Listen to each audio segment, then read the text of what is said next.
Now, we got my dear friend is here. We're going to talk about her daughter just in a minute. Mrs. Rasco is here. Her daughters are independent right now for something they didn't do. Ask the governor, for God's sake, please let those Scott sisters go.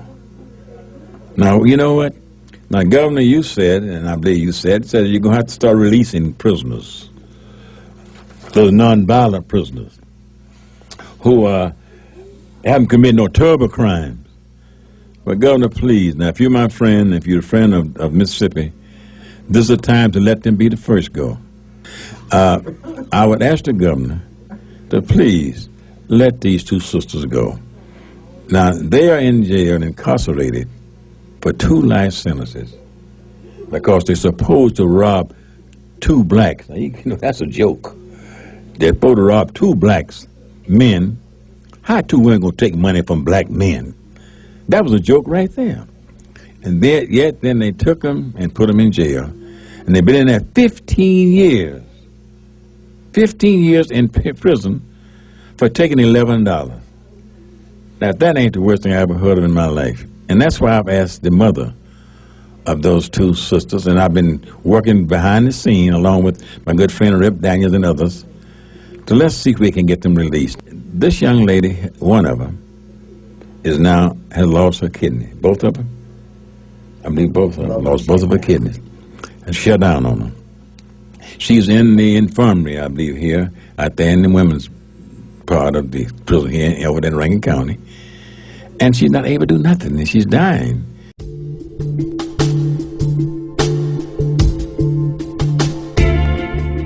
Now, without any further ado, I want to let people know that we have with us tonight the mother of the Scott sisters, who've been incarcerated for 15 long years because they were accused of robbing 2 or 3 other blacks. Can you wait? Just stop and think now.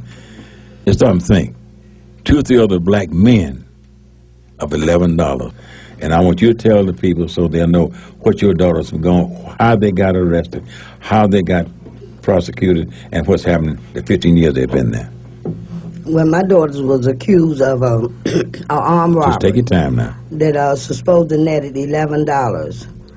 It was 3 guys that supposed to did the alleged robbery. At the time, 3 boys that supposed to did the alleged robbery. And the state hold case really was built around that my daughters told them to do it. My daughters had no prior conviction, no records at all. And they were took to trial in 1993. And they were sentenced in 1994 to double life sentence each. And no chance of parole for 20 years. And they have been there 15 years. And my daughter Jamie's health has turned very bad. Both of her kidneys has shut down. And she's not getting the proper medical attention that she needs there at the prison, from what my daughter has told me. She has a catheter in her neck that has been moved several times.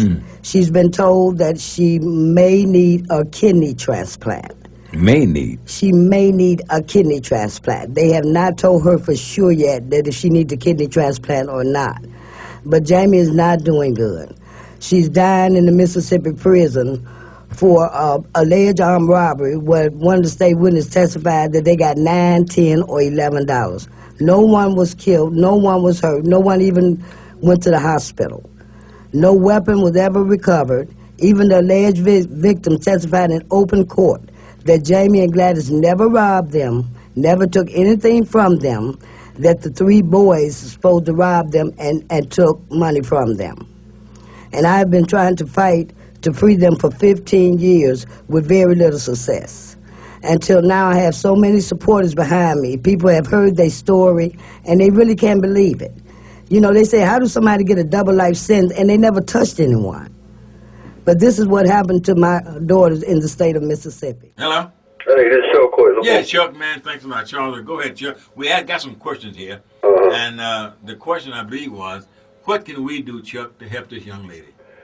Well, I think we need to flood the governor's office, number 1, with letters demanding that she be released on clemency or executive pardon. Yeah. And they can do it on the grounds of they're releasing them because the conviction was unjust, or they can also do it on the grounds of the medical concerns of Jamie. Main thing. Yeah, she's about to. She needs, we definitely need the medical letters right now. Right, but because Chuck, let me ask you this: she had lost her kidneys, and she needs going to need a kidney, and those are the reasons why we should bombard them with that kind of information. Miss Rasco, my daughter's down there with her daughters. Oh yeah, turn your radio down, honey. He turned it down.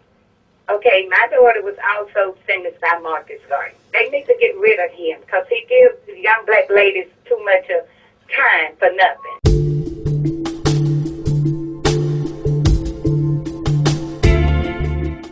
But my heart goes out to Jamie, and if someone could donate her kidney, would that help? Yes, indeed, but the problem is they won't let her. Her sister offered to donate a kidney, but the Department of Corrections, she can't do. I never heard of no mess like that. And I also have a supporter that offered Hold a minute. I also have a supporter that offered to give her a kidney too. A lady sent me an email and told me that if she could, she would like to donate Jamie a kidney. See, we got plenty of offers, but we just can't get it done because the government just won't turn loose. And then the children, Jamie's 18-year-old son, he wanted to give a kidney. Jamie have a 23-year-old daughter, she wanted to give a kidney. So it's so many people in place that's willing to help Jamie and try to give her a kidney. We appeal to the governor of Mississippi to please let Jamie and Gladys go.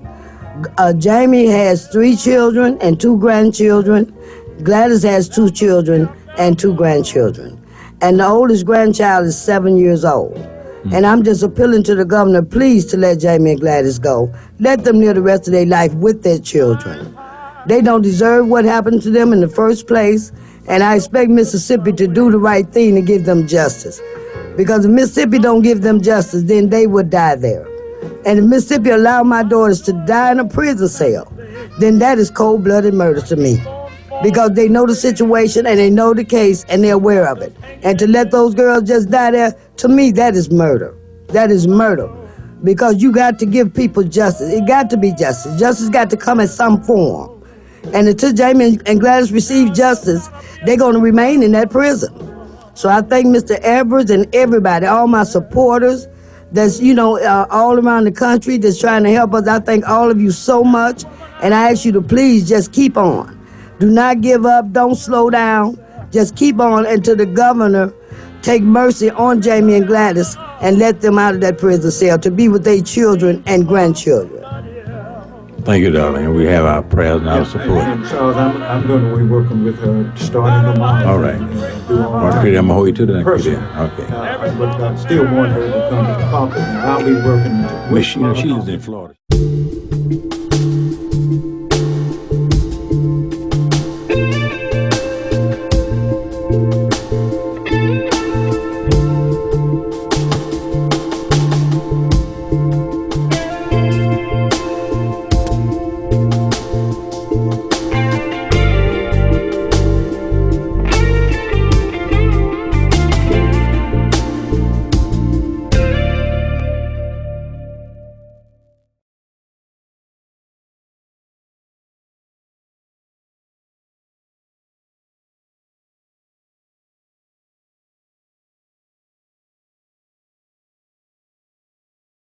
The very same justice system that was so lenient on this monster reached the opposite extreme in the case of the Scott sisters 15 years ago, okay? And this is a Mississippi case. They were convicted of stealing $11, and they were both sentenced to life in prison.